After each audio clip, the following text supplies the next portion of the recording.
बिस्मिल्लाहिर्रहमानिर्रहीम। अस्सलाम वालेकुम नाज़रीन, प्रोग्राम में खुश आमदीद कहते हैं। आज हमने देखा कि MQM जो 31 अगस्त 2016 में हमने देखा था कि एक तकरीर की थी अल्ताफ़ हुसैन ने, उसके बाद तमाम जो MQM थी वो उसके अंदर एक इंतशार पैदा हुआ, वो टूट फूट का शिकार हुई। काफ़ी लोग जो है वो पाकिस्तान छोड़ के बाहर चले गए और फिर बतदरीज जो है हमने देखा कि फ़ारूक सत्तार जो हैं वो अपना एक उन्होंने ग्रुप बना लिया। फिर 2017 में जो है PSB जो है मुस्तफ़ा कमाल पाकिस्तान वापस आते हैं और एक नई पार्टी जो है उसकी तश्कील करते हैं ताकि कराची की नुमाइंदगी जो है वो बेहतर तरीके से कर सकें। और फिर MQM ने अपना नाम जो है वो MQM पाकिस्तान कर दिया और लंदन के साथ उसका ताल्लुक जो है उसको बिल्कुल मुनक़ते कर दिया गया, ख़त्म कर दिया गया। आज हमने देखा कि MQM की तारीख़ जो है एक नई रकम की गई है। वो लोग जो नाराज़ होकर चले गए थे, ख़ासकर मुस्तफ़ा कमाल और फ़ारूक सत्तार जो है उनको वापस लाया गया है और वापस ला के वहाँ पे दोबारा से MQM के अंदर जो है वो शामिल हुए हैं ताकि MQM को दोबारा से इलेक्टोरल प्रोसेस के लिए, इलेक्शन के लिए एक मजबूत जमात की तरह जो है बनाया जाए और मजबूत जमात जो है बन के वो सामने आए आइंदा इंतख़ाबात से, यानी जनरल इलेक्शन से कबल। क्योंकि 2018 के इंतख़ाबात के अंदर MQM जो है वो सही परफॉर्म नहीं कर पाई थी और इवन जितने भी इलेक्शंस हुए हैं माजी के अंदर जो हमने देखा उसमें मुस्तफ़ा कमाल साहब की पार्टी भी कोई ख़ास परफॉर्मेंस नहीं दे पाई। इस हवाले से भी हम आज के प्रोग्राम के अंदर बात करेंगे। साथ ही साथ पंजाब में वज़ीर आला पंजाब जो हैं परवेज़ इलाही साहब ने एक वोट ऑफ कॉन्फिडेंस तो ले लिया, रात गए उन्होंने 186 का जो नंबर था वो प्रोड्यूस करने में असेंबली के अंदर कामयाब हो गए और आज अदालत ने उस केस को भी ख़त्म कर दिया क्योंकि गवर्नर ने अपना केस जो है उसको वापस ले लिया था। हम अब देखना यह है कि क्या इमरान खान साहब जो हैं अपने वादे और अपनी जो उन्होंने कमिटमेंट की थी उसके मुताबिक अब पंजाब की असम्बली, ज़ाहिर है कि उसको KP को तो नथी किया गया है पंजाब के साथ, पंजाब की असम्बली को तोड़ा जाता है या नहीं, क्योंकि परवेज़ इलाही इसके हक़ में ना पहले थे ना अब हैं। और बताया ये जाता है कि जिन लोगों को रात को लाया भी गया है, जिस तरीके से भी इमरान खान साहब सक्सेसफुल हो गए, कामयाब हो गए, परवेज़ इलाही उनको लाने में जो नाराज़ लोग थे उनके साथ जो कमिटमेंट की गई हैं, चाहे वो उनके हलकों की डेवलपमेंट के हवाले से हो या इस असम्बली को ना तोड़ने के हवाले से, जो भी हो, किस हद तक परवेज़ इलाही इमरान खान साहब को रोक पाएंगे कि इमीडिएटली पंजाब की असम्बली को तहलील नहीं किया जाना चाहिए। क्योंकि जनरली जो इस वक्त हमारी माशी सूरत हाल है या ओवरऑल जो सूरत हाल है उसका भी एक रीज़न जो है वो पेश किया जाता है इन तमाम इश्यूज़ के ऊपर। फिर PMLN की जो इस वक्त पोजीशन है, चाहे वो लाहौर हो, पंजाब हो, और जिस तरह से उनको अभी ये शिकस्त हुई है बावजूद इसके कि 3-4 वज़रा जो हैं पिछले कई दिनों से वहाँ पे मौजूद थे, उसके बावजूद भी वो इस प्रोसेस के अंदर परवेज़ इलाही को शिकस्त देने में नाकाम हुए हैं। सो इस हवाले से भी हम गुफ्तगू करेंगे। सबसे पहले कराची में MQM के हवाले से बात करेंगे। नाज़रीन, हमारे साथ मौजूद हैं जनाब इफ्तिखार शराजी साहब, आप ब्यूरो चीफ हैं, डॉन न्यूज़ के सीनियर सहाफ़ी हैं और ब्रॉडकास्ट पर्सनैलिटी हैं। बहुत शुक्रिया शराजी साहब, आपने हमें टाइम दिया। सबसे पहले तो ये बताएँ कि कराची में आज एक बहुत बड़ा इवेंट है MQM के लिए। ज़ाहिर है कि 31 अगस्त 2016 में हमने देखा था कि ये पार्टी जो है उसका यानी टूट फूट का शिकार हुई, 3 धड़े जो हैं वो बने, कुछ लोग बाहर चले गए। कैसे देखते हैं कराची की सियासत को इस मर्जर के बाद? मेरे ख्याल में अगरचे ये एक इम्प्रेशन दिया जा रहा है और जिसमें काफी हद तक लगता है कि कुछ सदाकत भी है कि जो इनिशिएटिव लिया गया है कराची में MQM के धड़ों को मुत्तहिद करने का, ये इनका अपना नहीं है। गोया कि कहीं से कुछ डायरेक्शंस हैं, कुछ कहीं से हिदायत हैं जिनको लेके अब ये धड़े मुत्तहिद हो रहे हैं। और इसका जो बुनियादी मकसद है वो शायद, क्योंकि आपको कराची का मैंडेट ज्यादातर तहरीक इंसाफ के पास है। आपको मालूम है कि 2018 के इलेक्शन में कुछ 16 से 18 MNAs वहां से और MPs मुंतखब हुए हैं। तो मेरा ख्याल में कोशिश तो ये की जा रही है शायद कि उस मैंडेट को दोबारा शिफ्ट किया जाए उस जमात की जानिब कि जो माजी में यहाँ से एक तरह से नशिस्तें जीतती रही है। तो प्राइमरीली तो जो इम्प्रेशन है वो यही बन रहा है और मेरे ख्याल में इसमें कुछ ना कुछ तो सदाकत है। लेकिन देखना ये है कि ये अगर इस सोच के साथ या इस मनसूबाबंदी के साथ ये धड़े इकट्ठे हुए हैं तो फिर जाहिर सी बात है कुछ प्रॉब्लम भी आ सकती है। वही मुझे लगता है कि जब आप अब किसी मनसूबाबंदी के तहत ये सब कुछ कर रहे हो, तो फिर इसका मतलब ये होता है कि खुद आप और आपके जो कारकुन हैं, वो मेंटली तौर पे कन्विंस नहीं होते कि जो आप करने जा रहे हैं वो दुरुस्त फैसला है। तो लगता ये है कि फिर आने वाले वक्तों में बिलखसूस क़यादत के मामलात के ऊपर, फिर उसके बाद कैंडिडेट्स के सिलेक्शन के मामलात के ऊपर, इसी तरह शहर के अंदर स्पेस लेने के हवाले से, और उसके बाद जैसे आपको मालूम है कि चाहेगी एमक्यूएम पाकिस्तान के कराची का मेयर और दीगर जो इस तरह के जो ओहदे हैं उन्हीं के पास रहें, तो फिर जो 3-4 धड़े इकट्ठे हुए हैं, इनमें से वो किसको मिलेगा? तो ज़ाहिर-सी बात है आने वाले वक़्त में प्रॉब्लम्स तो आएँगी। लेकिन मोर इम्पोर्टेंटली सवाल सबसे बड़ा ये है मेरे ख़्याल में कि वो मैंडेट के जो अब एमक्यूएम पाकिस्तान से तहरीक इंसाफ की जानिब शिफ्ट हो गया है, क्या वो लोग इस धड़ों के इंज़माम से दोबारा एमक्यूएम की तरफ रुजू करेंगे कि नहीं करेंगे? तो मेरा ख़्याल में ये भी एक बहुत बड़ा सवाली निशान है, और ऐसा नहीं है कि एमक्यूएम पाकिस्तान इक़्तिदार में ना रही हो, बल्कि अगर पिछले हम 40 साल, 35 साल की उनकी सियासत को देखें, तो वो हर बार किसी न किसी इत्तेहादी हुकूमत का हिस्सा रहे हैं, और बड़ा शाज़ व नादिर ही रहा है कि वो अपोज़िशन में बैठे हों। तो एक ऐसी जमात के जो पिछले 30-35 बरस हुकूमत में रही हो, लेकिन वो कराची के और वहाँ के शहरियों के मसाइल को हल ना कर पाई हो। रादर आज अगर वो खुद फरमा रहे हैं, जिस तरह इस प्रेस कॉन्फ्रेंस के अंदर भी, कि बहुत सारे लोग ऐसे हैं कि जो मिसिंग हैं और उनको भी वापस नहीं लाया गया, और वो यकीनी तौर पे पार्टी के लिए काम कर रहे थे, उनको उसी बात की सज़ा दी गई। तो मेरा ख़्याल में अगर इनकी पास्ट की परफ़ॉर्मेंस इतनी पुअर है, तो मुझे नहीं लगता कि ये इंज़माम वहाँ पे इनके लिए को स्पेस लेने में कारामद साबित होगा। और रादर ये है कि अब 2023 का इलेक्शन ज़्यादा दूर नहीं है। मुझे लगता है कि तहरीक इंसाफ को कराची से बाहर निकालने की जो ये कोशिश हो रही है, ये मुझे नहीं लगता कि कोई ज़्यादा बराबर साबित होगी।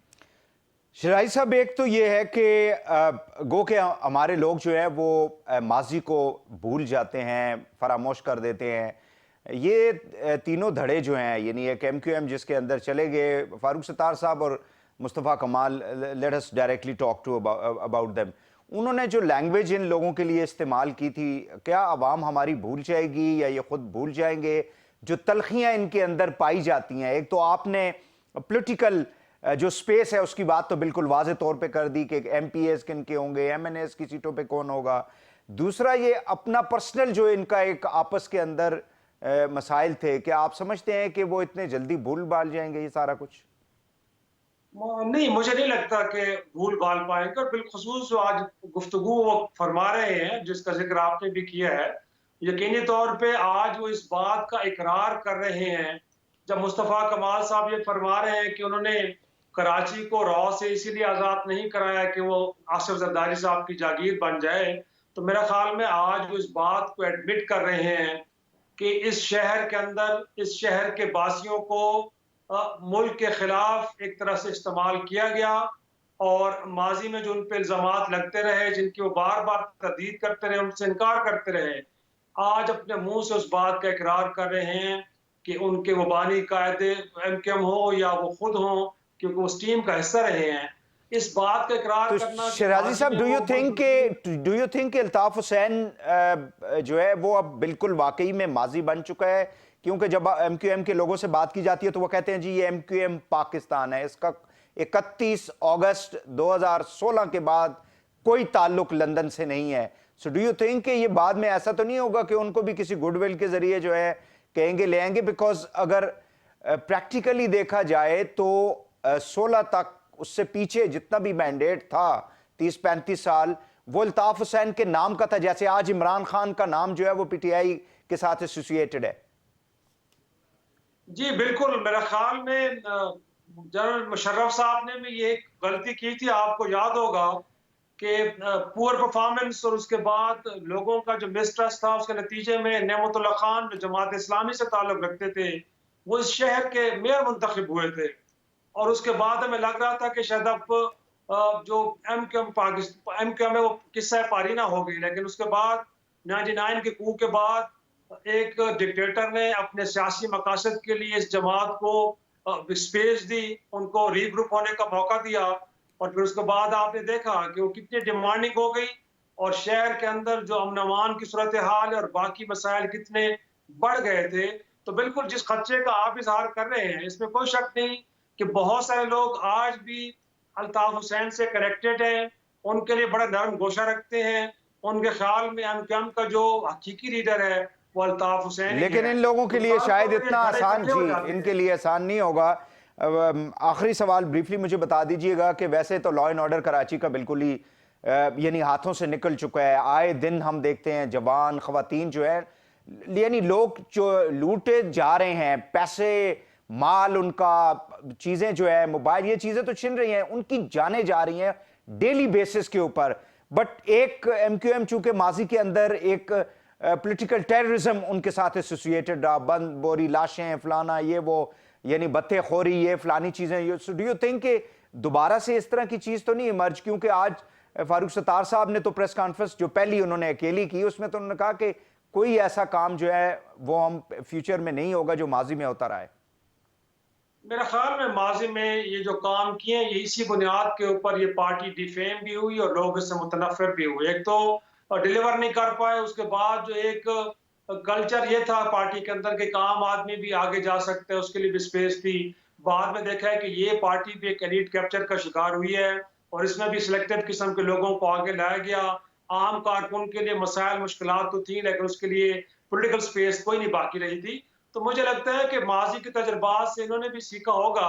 अगर दोबारा उस कल्चर को लेके आएंगे जिसके अंदर टीटी कल्चर है, गोल के लोगों के पास जाएंगे, उनसे भत्ते मांगेंगे, उनको टेरराइज करेंगे, उनको खौफजदा करेंगे, उनको मारेंगे, और इसके नतीजे में अगर आप वहां पे अपनी पॉलिटिकल माइट स्टैब्लिश करना चाह रहे हैं, तो मुझे नहीं लगता कि अब मुश्किल कराची होगा, अब वैसा है। मुश्किल आप होगा, बताओ, क्योंकि कराची है। क्योंकि जी कराची वालों के पास जो ऑप्शन है, जैसे पीटीआई में चले गए लोग, बाकी ज़ाहिर है पीपल्स पार्टी का अपना एक वहाँ पे एक रोल है, जमात इस्लामी जो है वो काफ़ी ज़्यादा एक्टिव है, तो definitely the people will have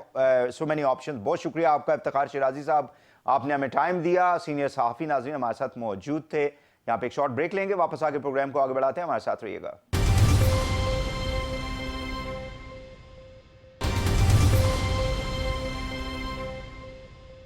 नाज़रीन हमारे साथ मौजूद हैं जनाब शुएब शाहीन साहब, आप सीनियर एडवोकेट हैं और सदर हैं Islamabad high court bar association के। बहुत शुक्रिया आपका शाहीन साहब, आपने हमें ज्वाइन किया। हमारे साथ मौजूद हैं एडवोकेट आरिफ चौधरी साहब, सीनियर एडवोकेट हैं आप। बहुत शुक्रिया आपका भी आरिफ चौधरी साहब, आपने हमें ज्वाइन किया। बात का आगाज़ आप ही से कर लेते हैं। ये मुझे बताएं कि ये पंजाब के अंदर जो कुछ हुआ है, आप समझते हैं कि पीटीआई अब तहलील कर देगी पंजाब की असम्बली को खसूसन, और जाहिर है उसके साथ केपी को अटैच किया हुआ है? देखिए, बहुत शुक्रिया आपका। इस वक्त उनके रास्ते में कानूनी कोई रुकावट नहीं है इस असम्बली को डिसॉल्व करने के मामले में। अब अगर डिसोल्यूशन में कोई रुकावट आ सकती है तो वो परवेज इलाही साहब की ख्वाहिशात हो सकती हैं, और उनका जो तजाद आपस में बज़ाहिर नजर आ रहा है उन दोनों की ख्वाहिशात का। पीटीआई चाहती है कि फौरी तौर पर वो असम्बलियाँ डिसॉल्व करे और इलेक्शन हो जाए, और परवेज इलाही साहब यकीनन चाहेंगे कि ये चीफ मिनिस्टर का उनका गालिबन आखिरी दौर है, तो इसे जितना वो खींच सकते हैं वो खींचें। वरना ये सूरत हाल इस वक्त इंतजार नहीं करना चाहिए। उसकी वजह ये कि अगर असम्बली को डिसॉल्व करना है तो फिर उसके लिए ऐसा मौका ना दिया जाए कि वो, अगरचे वो मूव भी उनकी आईनी नहीं होगी इस वक्त वोट ऑफ नो कॉन्फिडेंस लाना, लेकिन इस वक्त किसे आइन याद है और काफी अच्छे से। लेकिन तो क्या आइन अभी आईनी एतबार से वो ला सकते हैं वोट ऑफ नो कॉन्फिडेंस? ये देखिए, वोट ऑफ नो कॉन्फिडेंस वो तो कोई टाइम पीरियड नहीं होता उसके अंदर जी? नहीं, अभी वोट 6 महीने का तो होता है ना, लेकिन इस वक्त तो पहले कौन सा वोट ऑफ नो कॉन्फिडेंस उनके खिलाफ आया? अब ये तो वोट ऑफ कॉन्फिडेंस लेना जो है ये एक और प्रोविजन है, और वोट ऑफ नो कॉन्फिडेंस लाना ये दूसरी बात है। वोट ऑफ कॉन्फिडेंस लेना जो है ये उनका अपना प्रीरोगेटिव भी है कि वो जब चाहे वोट ऑफ कॉन्फिडेंस ले सकते हैं, लेकिन ये जो वोट ऑफ नो कॉन्फिडेंस है ये मेंबर्स का प्रीरोगेटिव है, उनका प्रिविलेज है कि जब वो समझते हैं कि वो असेंबली के अंदर मामला ठीक नहीं चल रहा है तो वो उस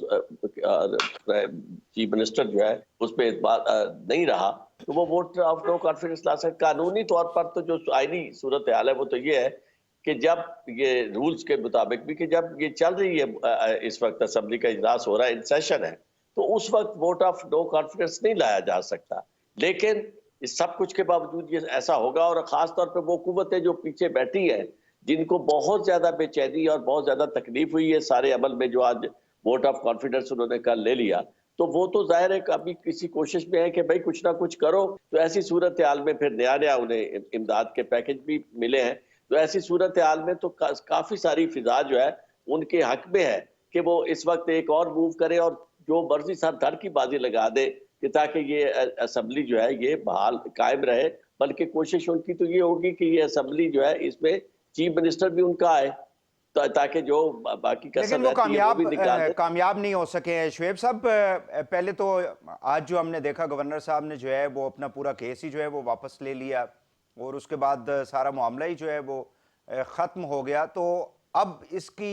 आपकी नज़र में आईनी पोजीशन क्या होगी? यानी PMLN या इत्तेहादी या PDM वाले कोई काम अगर करना चाहते हैं आइन और कानून के मुताबिक इस हुकूमत को भी हटाने के लिए और असेंबलियों को बचाने के लिए, तो वो क्या कर सकते हैं? देखें, आईनी और कानूनी तौर पर, बल्कि गैर कानूनी तौर पर भी जितना वो जोर लगा सकते थे उन्होंने दोनों काम कर लिए। अदम एतमाद ले आए, फिर सब्सिक्वेंटली वापस ले लिया। एतमाद का कह दिया,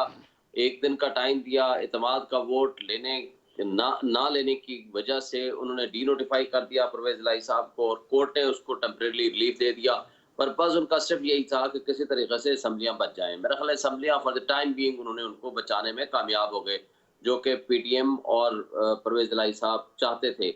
लेकिन अब क्वेश्चन ये है कि अब इस वक्त कोई कदगन, कोई लीगल किस्म की हर्डल नहीं है परवेज इलाही साहब के लिए कि वो चाहें तो असम्बलियाँ तोड़ सकते हैं। लेकिन मुझे शक है कि अगर वो फौरी तौर पर असम्बलियाँ डिसॉल्व नहीं कर रहे, तो इसका मतलब ये है कि बिहाइंड द कर्टन कोई बैकडोर चैनल के जरिए कोई गुफ्तगू, कोई बातचीत कोई चल रही है, क्योंकि मुल्क इस वक्त अनसर्टेनिटी के बेइंतहा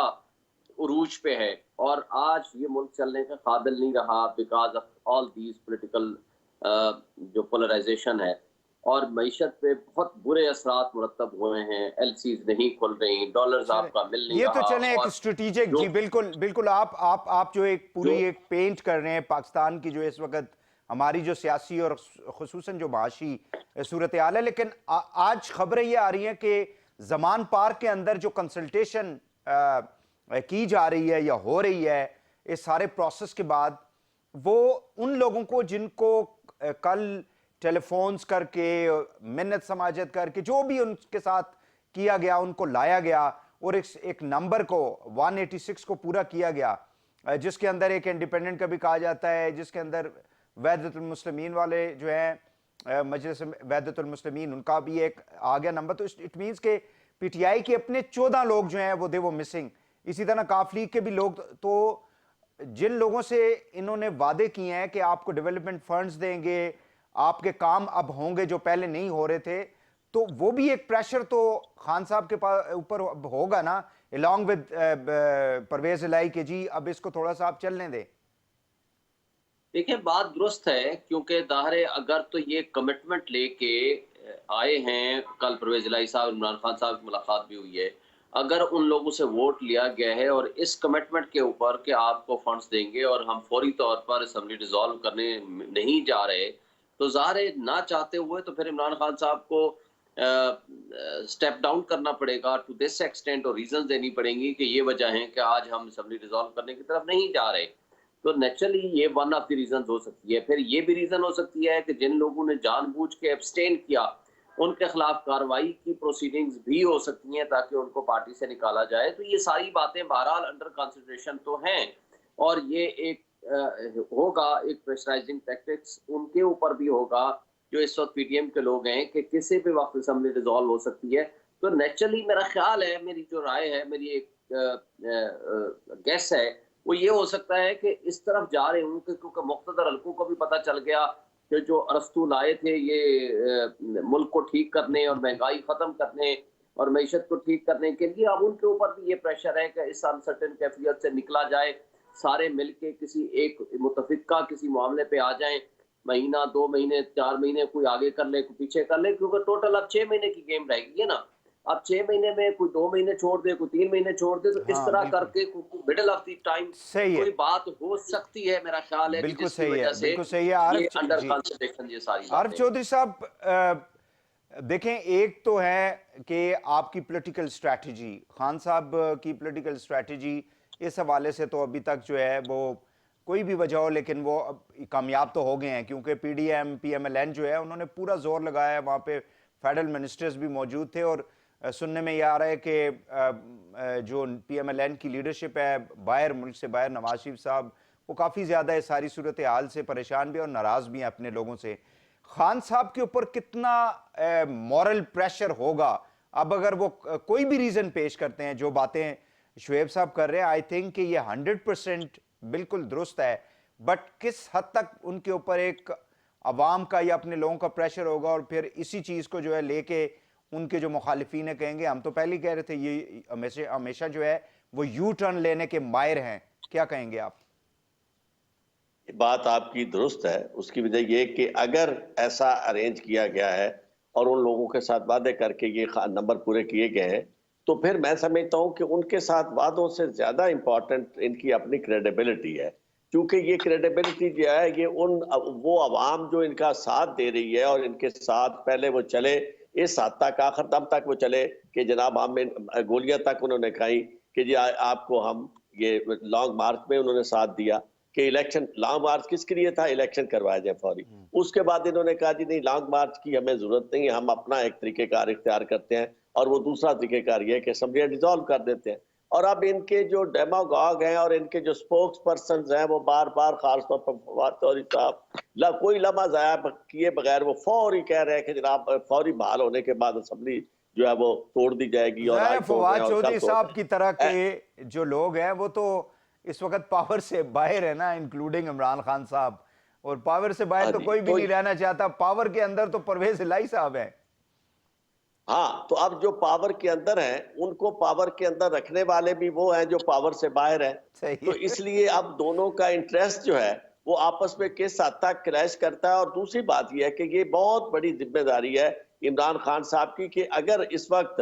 वो असेंबली, उनके पास ताकत होते हुए असेंबली डिसॉल्व नहीं करते, दोनों असेंबलियां डिसॉल्व नहीं करते, तो उनकी क्रेडिबिलिटी को शदीद धचका पहुंचेगा। और उसकी वजह यह है क्योंकि लोग जो है कब तक इंतजार करें, दो तरफ है ना, अतराफ है ना। एक वो लोग हैं जिनकी ये बात कर रहे हैं, हमारे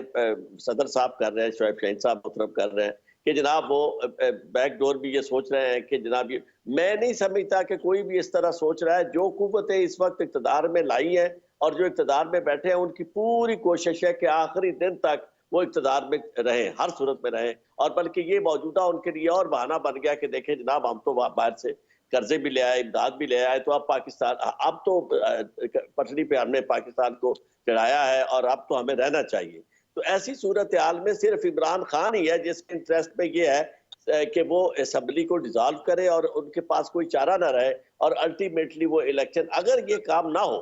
तो फिर ये 2-4 महीने पहले वाली बात नहीं हो सकती। तो ना इस तरह का कोई कॉम्प्रोमाइज, ये मैं बिल्कुल डेफिनेट हूँ इस मामले में, कॉम्प्रोमाइज कोई नहीं होगा। फिर कॉम्प्रोमाइज यही है कि जनाब इलेक्शन तक इंतजार करो और अगस्त में जब वो आए तो वहां उस वक्त इलेक्शन हो। तो ऐसी सूरत हाल में मैं समझता हूँ कि credibility of Imran Khan is at stake. तो उन्हें जी, बगैर वक्त जाए कि ये सब ठीक है, ठीक हो गया। शुएब साहब, डू यू थिंक कि इमरान खान साहब की क्रेडिबिलिटी जो है वो कंप्रोमाइज हो सकती है अगर वो मतलब इमीडिएटली असेंबली को तहलील नहीं करते, या फिर उनको जो बातें आप कर रहे हैं इस तरह की तमाम एक पिक्चर एक पेश करनी पड़ेगी अपने फॉलोअर्स को, अपने वर्कर्स को, अपने यूथ जो है जिन्होंने उनको सपोर्ट किया है, कि ये वो वजूहात है जिसकी बिना के ऊपर हमें जो है वो कुछ इंतजार करना पड़ेगा? देखिए, ये बात तो आरिफ चौधरी साहब की किसी हद तक दुरुस्त है कि अगर वो बिल्कुल ही इससे साइडलाइन कर देते हैं, वो कहते हैं हम असेंबलियां नहीं डिसॉल्व करने जा रहे, तो नेचुरली उनकी जो है क्रेडिबिलिटी मशकूक होगी और उनके ऊपर बहुत बड़ा धचका लगेगा। लेकिन अगर वो लोगों को ये बावर कराने में कामयाब हो जाते हैं कि जी हमने मसले-आतन और हालात वाक़यात से कंप्रोमाइज़ करते हुए 1 महीना या 2 महीने लेट किया है, और जो इमरान खान के लवर्स हैं इस वक्त, बहरहाल उनकी शदीद ख्वाहिश है कि इलेक्शन हो और मुल्क के मफाद में भी है कि ये इलेक्शन हो, लेकिन इमरान खान साहब के ऊपर पब्लिक का और उन लोगों का ट्रस्ट इतना ज़्यादा है कि अगर खान साहब ये अगस्त तक इंतज़ार भी कर लेते हैं, गो कि अपनी वजह से नहीं कि वो जानबूझ के असम्बलियाँ ना तोड़ें, और किसी वजह से इलेक्शन अगर नहीं होता अगस्त तक या अक्टूबर तक, तो इवन देन अब इमीडिएटली उनको कोई खतरा नहीं है कि उनकी पॉपुलैरिटी में कमी आ जाएगी। इमरान खान के लवर्स उसके साथ फिर भी खड़े हुए हैं। लेकिन एक बात है कि जो इल्ज़ामात दर इल्ज़ामात जो अपोजिशन उनके खिलाफ लगाती है या लगाएगी, उनको एक बात करने का मौका मिलेगा और वो मीडिया ट्रायल शुरू हो जाएगा कि देखो जी, जानबूझ के इन्होंने अपनी असम्बलियाँ नहीं डिसॉल्व की। इस वक्त वो इस पोजीशन में ले आए हैं कि वो असम्बलियाँ डिसॉल्व कर सकते हैं। हाँ, अगर कोई महीना 2 महीने बाद की कोई कमिटमेंट हो जाती है नेशनल लेवल से, या कोई ऐसी बात हो जाती है जिसकी बुनियाद पर वो अपना फैसला चेंज करते हैं, तो फिर बहरहाल मुल्क के मफाद में अगर कोई ऐसा फैसला करते हैं तो फिर लोग उसको एक्सेप्ट अच्छा, करने के लिए शाहीन जरूर साहब जी, तैयार ही होंगे। शाहीन साहब, एक तो ये है कि दो धड़े हैं पीटीआई के अंदर। एक वो है जो कि आपने यानी फवाद चौधरी साहब हैं, इस तरह के जो लोग हैं वो एग्रेसिव लोग हैं, वो चाहते हैं कि ये सारा जो प्रोसेस है वो इमीडिएटली हो इलेक्शंस का। एक वो धड़ा है जो ये चाहता है कि इस प्रोसेस के साथ चलना चाहिए हमें। शाह महमूद कुरैशी साहब जैसे लोग या बाकी कुछ ऐसे लोग हैं जिनकी कुछ सोच ऐसी हो सकती है। अब सूरत हाल ये है कि अगर ये ज़्यादा टाइम लग जाता है, एक इमरान खान साहब को ये फिक्र है कि किसी आईनी या कानूनी प्रोसेस के ज़रिए उनको डिस्क्वालीफाई करके साइड लाइन कर दिया जाए। दूसरा वो ये बात उन्होंने कही है जी कि इस वक्त पाकिस्तान के अंदर पॉलिटिकल इंजीनियरिंग के ज़रिए दोबारा से पार्टीज़ को फॉर्म किया जा रहा है, या जैसे आज एमक्यूएम जो है दोबारा से सारे धड़ों को इकट्ठा हो गए हैं वो लोग। इसी तरह साउथ पंजाब का उन्होंने कहा कि वहाँ पे भी पीटीआई को जो है वो मार्जिनलाइज करने के लिए। तो अगर ज़्यादा टाइम मिलता है तो फिर 5-6 महीने में ये सारी चीज़ों का भी तो एक ख़तरा होगा इमरान खान साहब को। देखिए, पहली बात तो यह है कि इमरान खान साहब की इस सोच के साथ कि फौरी इलेक्शन होने चाहिए, आज सारे लीडर्स उसके साथ इस सोच के साथ खड़े हैं। हाँ, जिस वक्त अदम एतमाद हुआ था इमरान खान साहब के खिलाफ, उस वक्त मेजॉरिटी की राय ये थी, या कुछ लोगों की राय थी, कि हमें असम्बलियों में जाना चाहिए, बैठना चाहिए, हमें प्रोसेस में जाना चाहिए। लेकिन उसके फौरन बाद जो ही हालात वाक़यात चेंज हुए, तो आज सबकी ये राय है कि हमें फौरी इलेक्शन चाहिए। आज कोई भी लीडर उनका ऐसा नहीं है जिसकी दिली ख्वाहिश ना हो कि इलेक्शन ना हो, क्योंकि सिवाय परवेज इलाही साहब के। तो इसलिए मेरा नहीं ख्याल कि इसमें कोई डिफरेंस ऑफ ओपिनियन है, सच है फॉर इलेक्शन के लिए। दूसरा मामला जो है, अगर टाइम मिलता है तो नेचुरली पॉलिटिकल इंजीनियरिंग का टाइम मिलेगा एस्टैब्लिशमेंट के जरिए, और वो पॉलिटिकल इंजीनियरिंग तो पहले दिन से शुरू हो गई थी, और सिर्फ जिस दिन इलेक्शन का शेड्यूल आएगा उस दिन से पहले पहले सारी चीजें चेंज हो जाएंगी। लेकिन मेरा ख्याल है कि आज इमरान खान इन सारी चीजों से बालातर हो गया है। वो जो रेड लाइन लगा रहे थे इमरान खान साहब के ऊपर, देखें आप, आज से चंद महीने पहले जो इलेक्शन पंजाब में हुआ,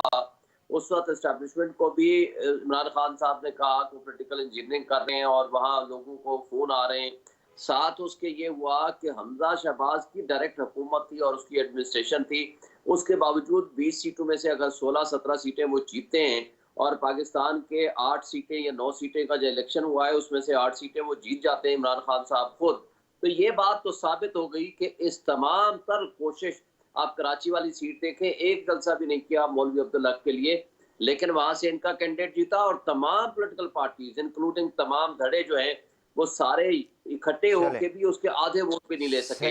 तो फॉर दैट पर्पस इस तरह की कोई मूवमेंट तो बहरहाल हो सकती है। आरिफ चौधरी साहब जी, आरिफ चौधरी साहब, क्या माइनस हमारे यहाँ जो देखें नवाज शरीफ साहब को जिस तरह से माइनस किया गया, लेकिन अब दोबारा से हम देख रहे हैं कि वो सारे का सारा जो भी फैसले हुए थे, एक वक्त तो गुजर गया 5-6 साल का जितना भी था, 4 साल का, लेकिन फिर हम वही स्क्वायर वन पे चले गए हैं। खान साहब को भी माइनस इमरान खान साहब की बात की जाती है। वो कल वो खुद भी कह रहे थे कि जी मैंने रेड लाइंस अगर क्रॉस कर ली है, मेरे बारे में कहा यह जा रहा है। तो डू यू थिंक कि क्या किसी भी कानूनी एतबार से थ्रू सर्टेन केसेस जो उनके खिलाफ चल रहे हैं उसके जरिए उनको डिस्क्वालीफाई करवाया जा सकता है या किया जा सकता है? देखिए, मैं आपको एक अर्ज करूं कि जब आप आज तक पाकिस्तान की जो तारीख आपने मैंने देखी, शुएब साहब भी यकीनन हमसे को बहुत ज्यादा कम उम्र नहीं है, वो भी देख रहे हैं, तो उसमें तो हमने ये देखा कि लोगों का ये तासुर भी कि फलां शख्स जो है उसको एस्टेब्लिशमेंट पसंद नहीं कर रही, उसको आगे नहीं आने देगी। ये चीज को हमें भूलना नहीं चाहिए। जहां हम एक तरफ खान साहब की मोहब्बत में ये कह देते हैं कि जी खान साहब पॉपुलैरिटी के उस लेवल पे पहुंच चुके हैं, उनका ग्राफ इतना हाई हो चुका है कि अब उन्हें पीछे नहीं हटाया जा सकता, अब उन्हें रोका नहीं जा सकता। चौधरी साहब आपका बहुत शुक्रिया, शुएब शाहीन साहब, दोनों मेहमानों का बहुत बहुत शुक्रिया। नाज़रीन आप एक शॉर्ट ब्रेक लेंगे, वापस आके प्रोग्राम को आगे बढ़ाते हैं, हमारे साथ रहिएगा।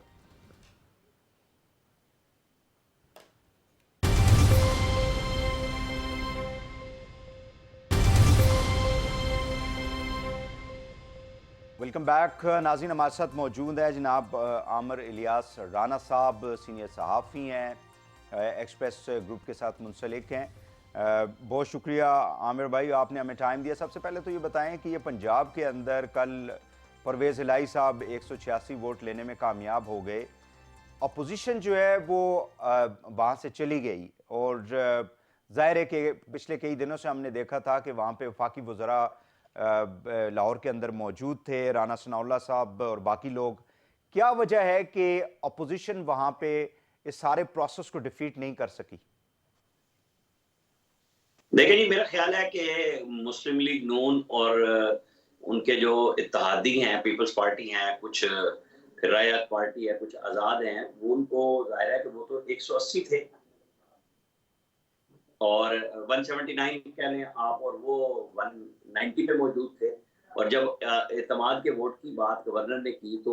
कुछ ना कुछ इन लोगों ने होमवर्क किया हुआ था, जिसका नतीजा कोई 4-5 लोगों का तो नाम आ गया ना सामने कि जी वो वोट डालने नहीं आए और उनके खिलाफ पीटीआई कहती है कि हम रेफरेंस भेजेंगे। वो क्या होगा, वो नहीं होगा। मेरा ख्याल है कि जो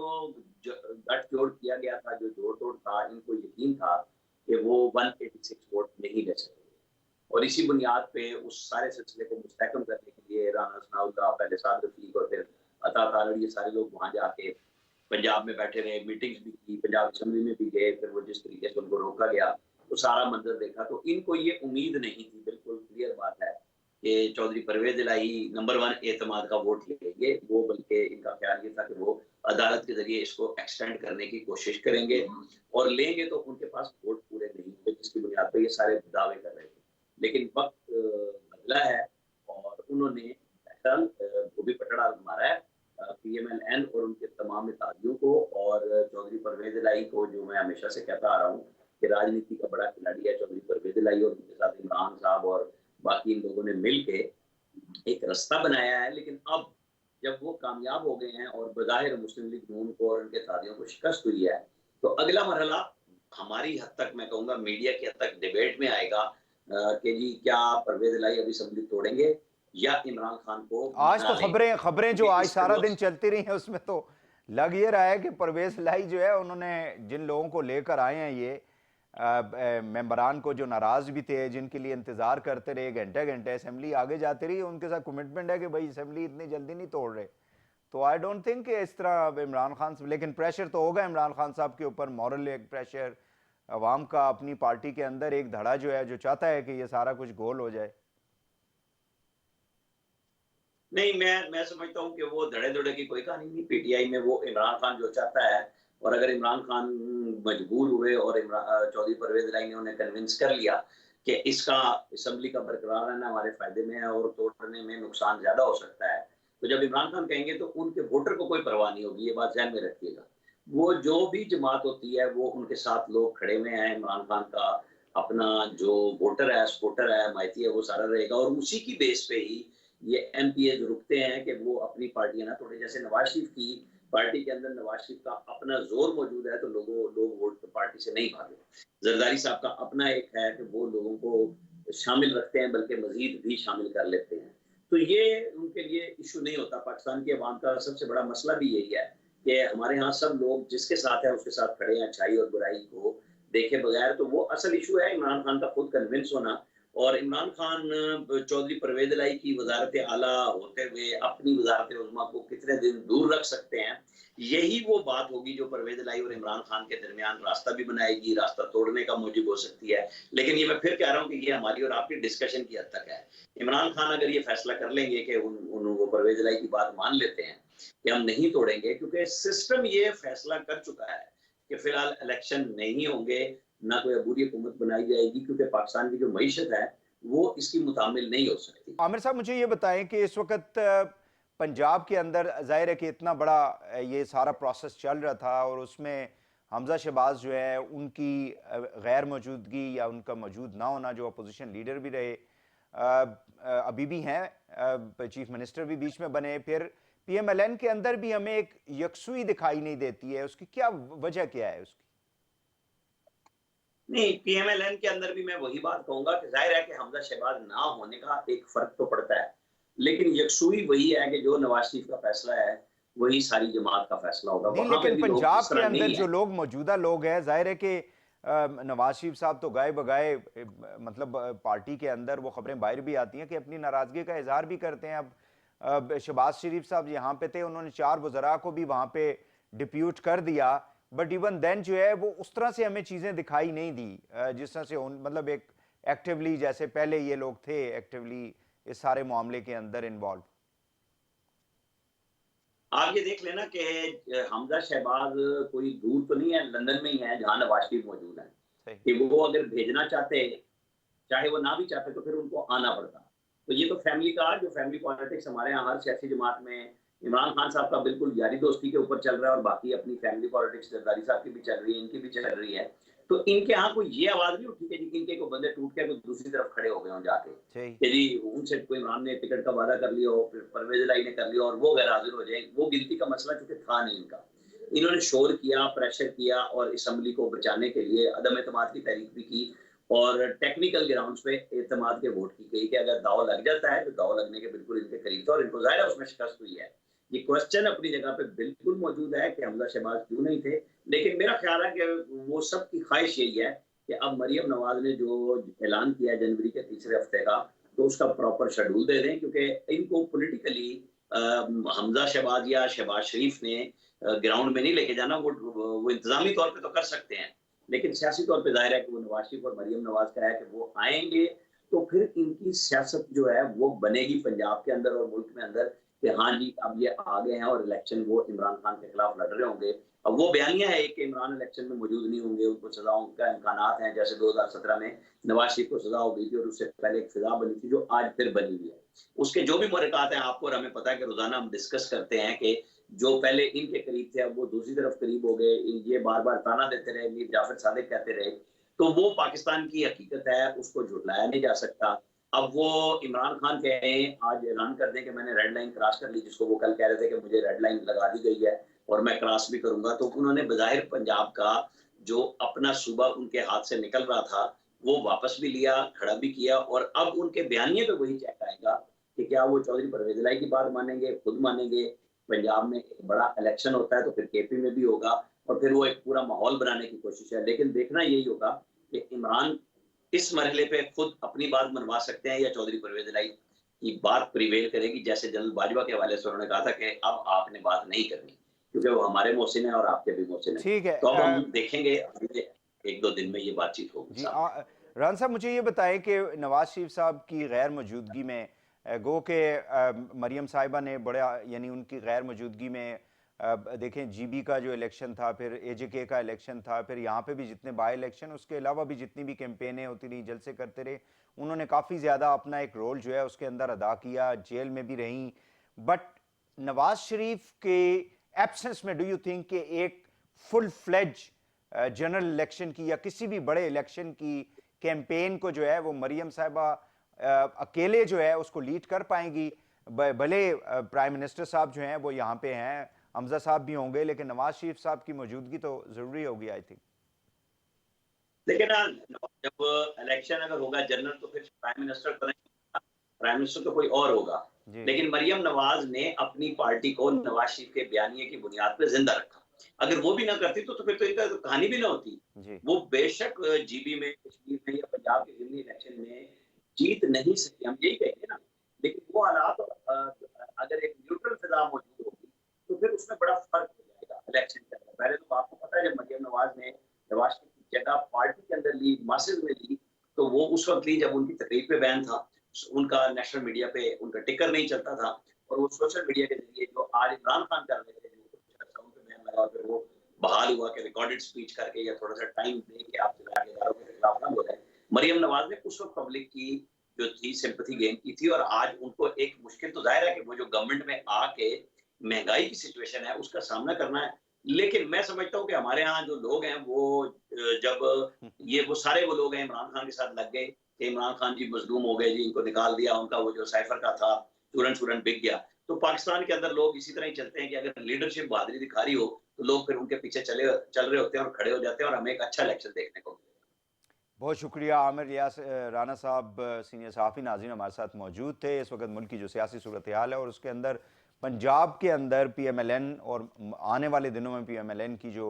स्ट्रैटेजी है और जो उनकी जो सियासत है उसके ऊपर गुफ्तगू की जा रही थी। प्रोग्राम का वक्त ख़त्म हुआ जाता है। वहीद हुसैन को इजाज़त दीजिए। अल्लाह हाफ़िज़।